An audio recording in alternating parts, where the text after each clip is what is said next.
The doors to the Viridian Tea House are open once more. Hello, everyone. I've got 3 books that will, I think, titillate your senses and will have you just wanting more, more, more.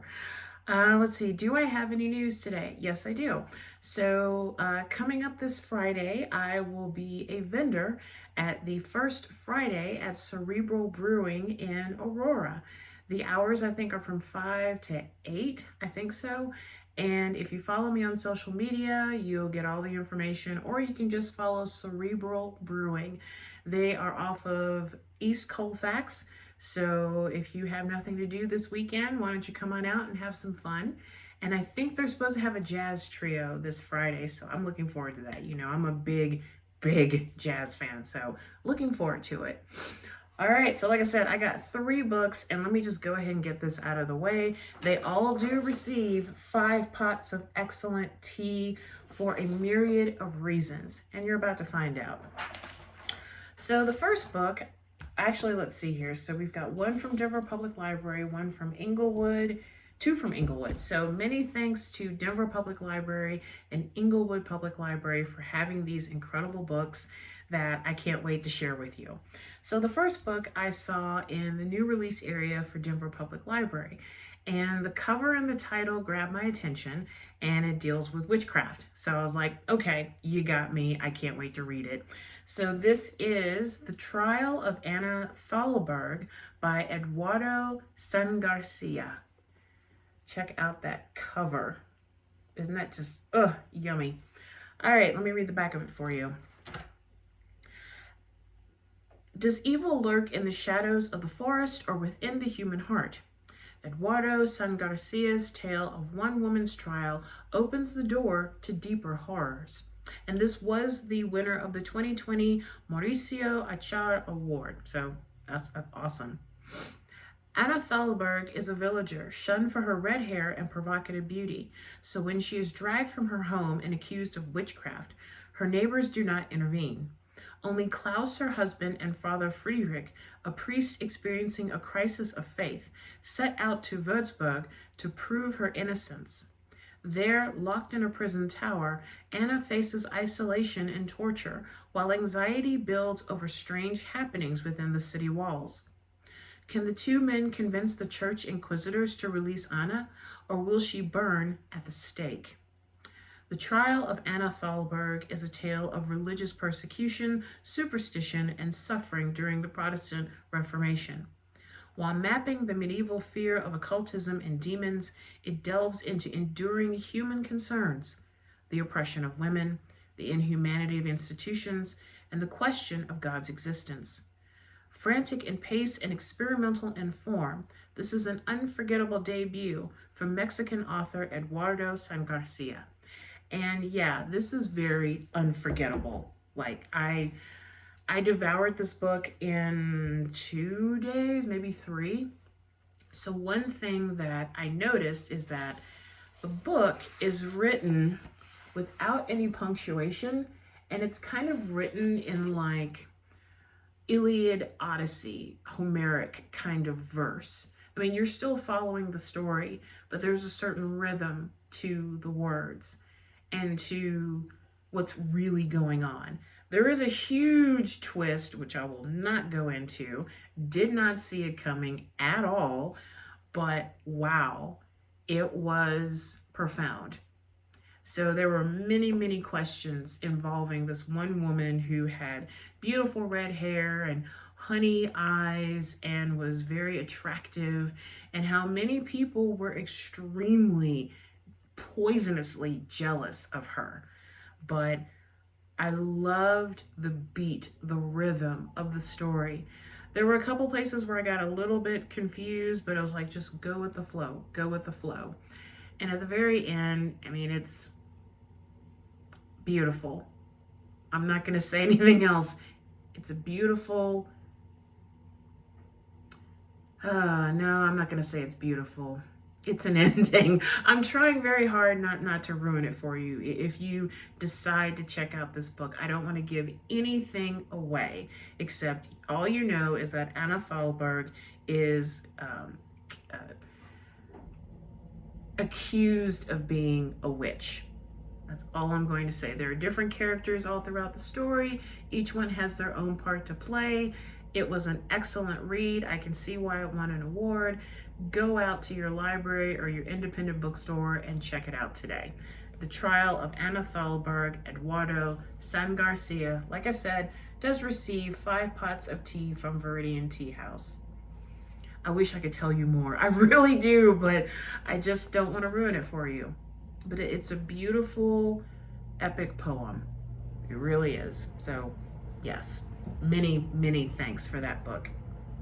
So the second book, I do have to say that I am a big fan of this author, and she is one of my reading goals this year, to read everything she's ever written, because I'm just in love with how she approaches words. That's the best way to say it. And say hello to The Woman Upstairs by Claire Messud. This is my second time reading this book. It's been years since I last read it, and I loved it the first time. I loved it even more the second time, because I picked up on things. Being older now, I picked up on things that I ignored or didn't realize back in the first time. So let me read the dust jacket for you. Okay. Nora Eldridge, an elementary school teacher in Cambridge, Massachusetts, long ago compromised her dream to be a successful artist, mother, and lover. She has instead become the woman upstairs, a reliable friend and neighbor, always on the fringe of others' achievements. Then into her life arrived the glamorous and cosmopolitan Shahids. Her new student, Reza Shahid, a child who enchants as if from a fairy tale, and his parents, Skandar, a dashing Lebanese professor who has come to Boston for a fellowship at Harvard, and Serena, an effortlessly alluring Italian artist. When Reza is attacked by schoolyard bullies, Nora is drawn deep into the complex world of the Shahid family. She finds herself falling in love with them, separately and together. Nora's happiness explodes her boundaries, and she discovers in herself an unprecedented ferocity, one that puts her beliefs and her sense of self at stake. Told with urgency, intimacy, and piercing emotion, this brilliant novel of passion and artistic fulfillment explores the intensity, thrill, and the devastating cost of embracing an authentic life. And about the author, her most recent work, The Emperor's Children, was the New York Times, Los Angeles Times, and Washington Post Best Book of the Year. Her first novel, When the World Was Steady, and her book of novellas, The Hunters, were both finalists for the PEN/Faulkner Award. And her second novel, The Last Life, was a Publisher's Weekly Best Book of the Year and Editor's Choice at the Village Voice. All 4 books were named New York Times Notable Books of the Year. Messud has been awarded Guggenheim and Radcliffe Fellowships and the Strauss Living Award from the American Academy of Arts and Letters. She lives in Cambridge, Massachusetts with her husband and children. So, I have a lot to say about this book. A lot. The Woman Upstairs is the woman, I'm sure you people, y'all know a woman upstairs. She's kind of quiet.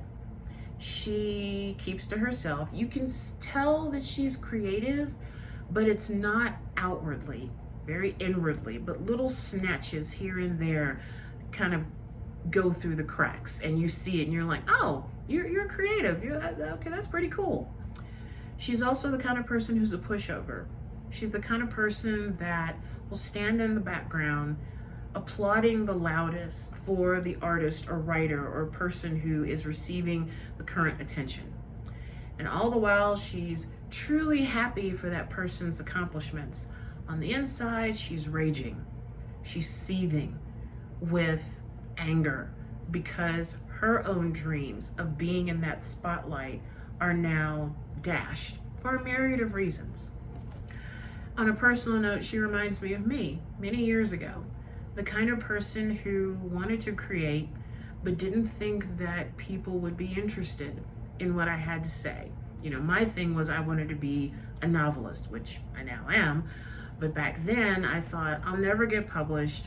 I'll never see a book with my name on it. I'll just emulate others. I will just clap ferociously for these people, all the while raging inside that I had a voice too. I had words. Well, now many years later, I have that voice. It's changed quite a bit, but I have the voice. The ferocity is gone. It's very laid back. It's funny what almost 5 years in Colorado can do to you. You mellow out. But I felt very sorry for Nora because I thought, wow, this is a woman that I would have probably befriended and might have stopped speaking to her because she would have been a little bit too clingy. And there's a desperation behind that clinginess. So so this book is told from the perspective of Nora. You are seeing the entire story through her eyes. So she might be counted as an unreliable narrator, maybe.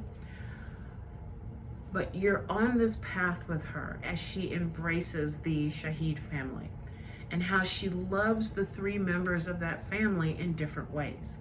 And how she also fantasizes about being a part of their lives forever, being the lover, the friend, the babysitter, the aunt, the confidant, all of these things, you know, engaging in all of this artistic freedom and just being bohemian and letting yourself go. And she does, at several points in the book, she becomes like this mad fury, just dancing around and getting drunk and doing things that are just letting go of her inhibitions. And you're like, wow, you've got a lot within you.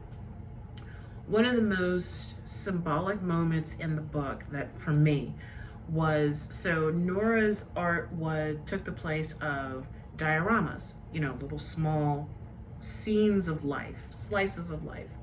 And so she wanted to focus on certain women artists and authors and things like that. And one of the characters, the husband, Skandar, is viewing them. And he says, not verbatim, but he's basically saying, why are they so small? There's so much emotion in these dioramas about the person, about, you know, their lives. And you've made them so tiny and neat and contained. Why not use a whole room? Why not use a whole house? And I thought, wow, that's Nora too.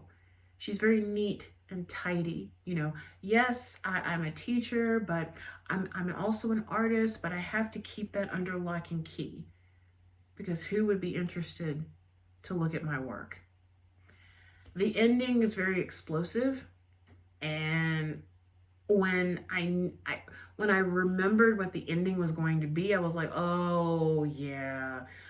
It's almost like seeing Nora like this phoenix or like a powder keg. Take your choice. But the result is still the same. The consequences are still the same. Her getting to that point is still the same. But yeah, the first time I read it, I was like, this kind of reminds me of me. I love it. Reading it again, this is the kind of person that I would have befriended and just maybe helped her shine her own light instead of drawing it from others. But still, Claire Messud is one of those authors of mine that I am just passionately devout. I love, love, love The Emperor's Children. And what's funny is that it took me 2 tries to get into The Emperor's Children. But once I hit that sweet spot, it was like, oh my God, why did I not like this book before? This is incredible. So yeah, one of my reading goals this year is to read all of Claire Messud's work. Another is to read all of the Agatha Christie Hercule Poirot books. It's like 36, 37 of them. So wish me luck. But yes, I freaking loved The Woman Upstairs.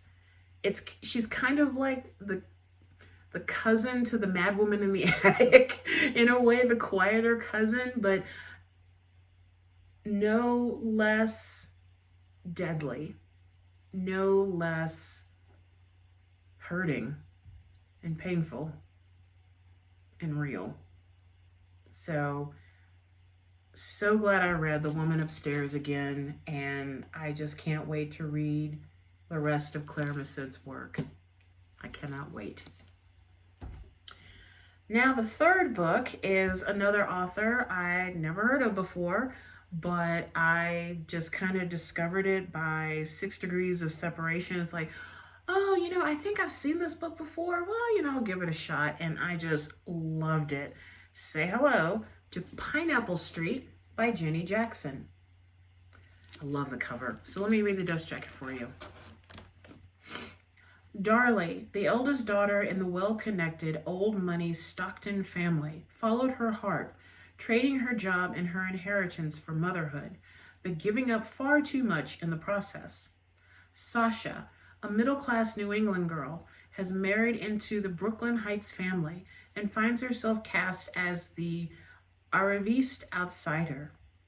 And Georgiana, or George, the baby of the family, has fallen in love with someone she can't have and must decide what kind of person she wants to be.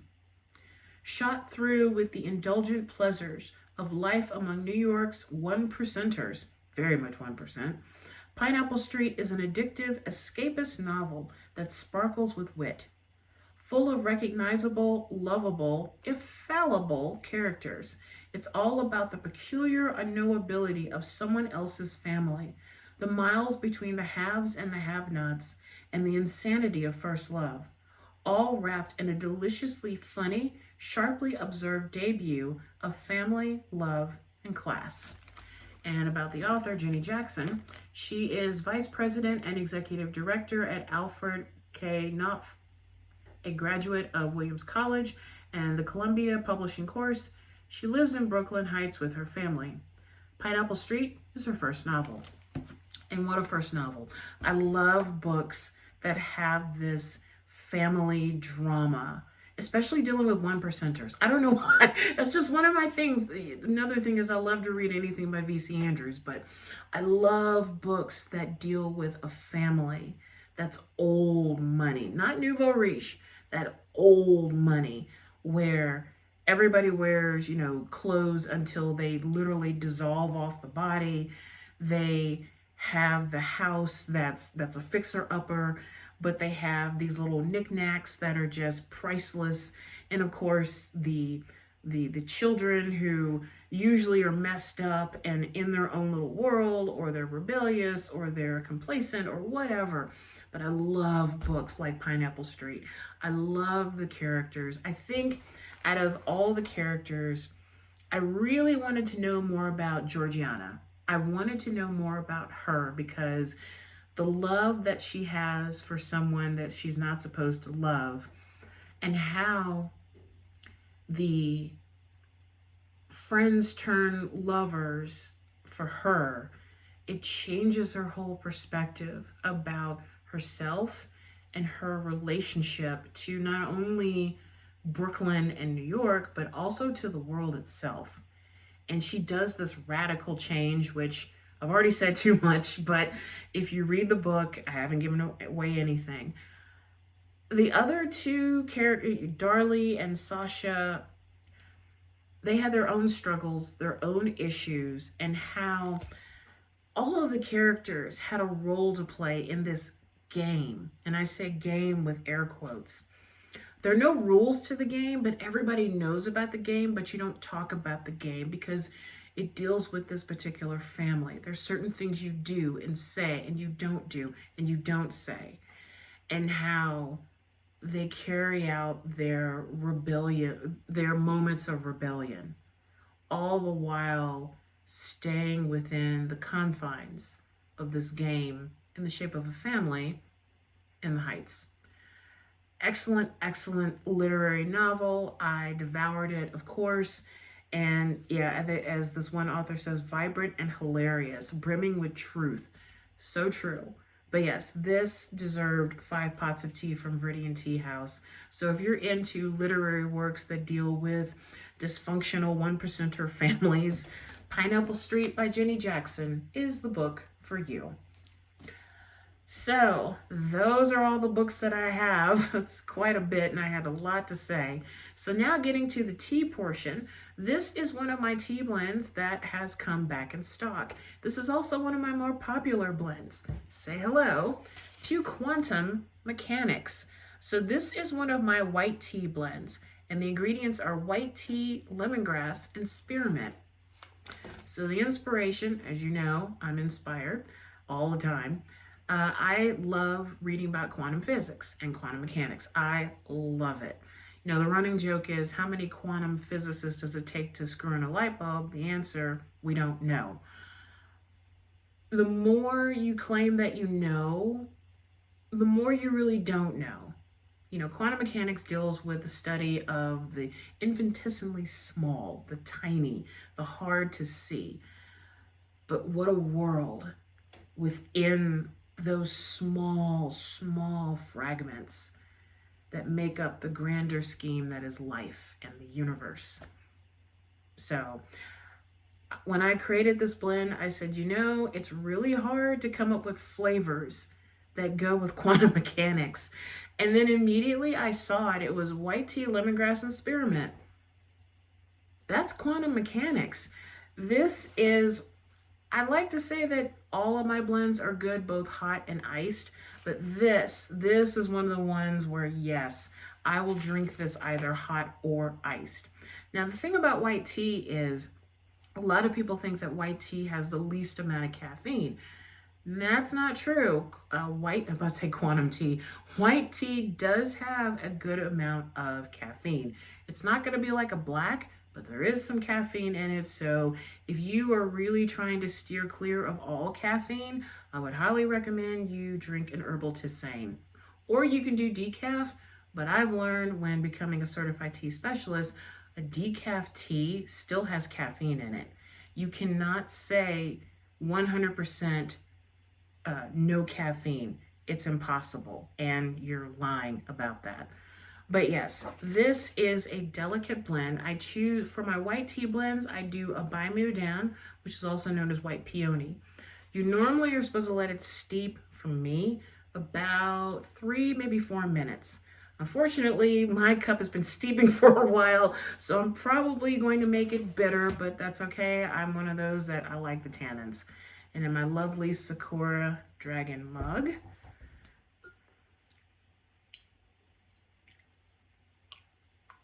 it doesn't look like I've ruined it.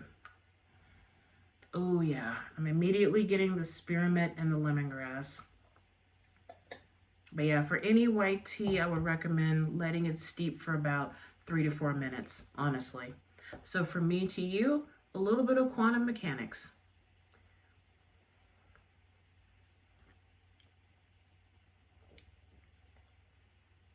Oh, that's just delicious. Wow. That is absolutely delicious. I am getting quite the blend of the 3 ingredients. Just simple, delicious, refreshing.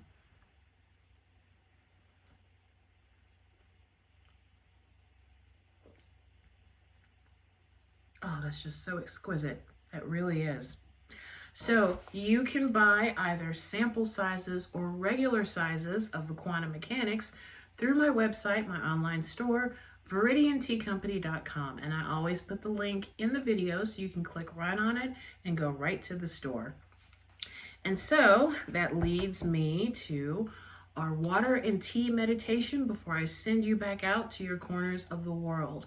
We're just going to focus on our breathing, nothing special, no chanting, nothing like that. Excuse me, I'm sweating a little bit. We're just going to breathe because, as everybody knows, unless if you're living as a monk, your life is going to have lots of stuff, and the stuff is just going to be flying all over the place. This is just a moment where we can just sit back and breathe. Just focus on the breathing for a few minutes. And it's amazing how, with just a few minutes of breathing, you kind of reset yourself. It's a nice feeling.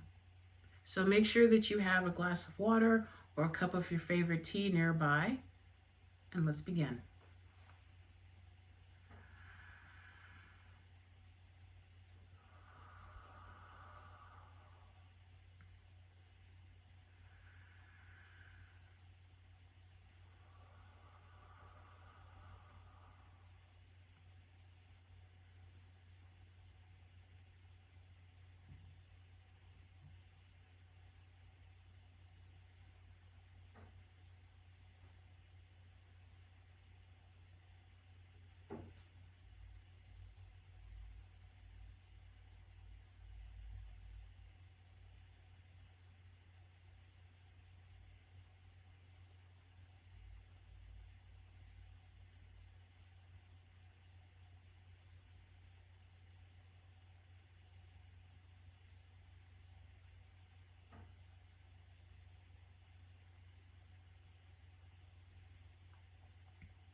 And now let's end this breathing meditation with a deep breath in through the nose and out through the mouth.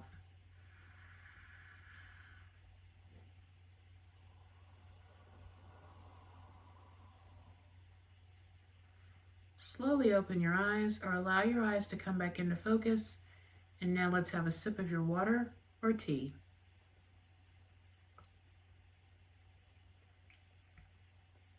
Truly delicious. So that is all I have for today.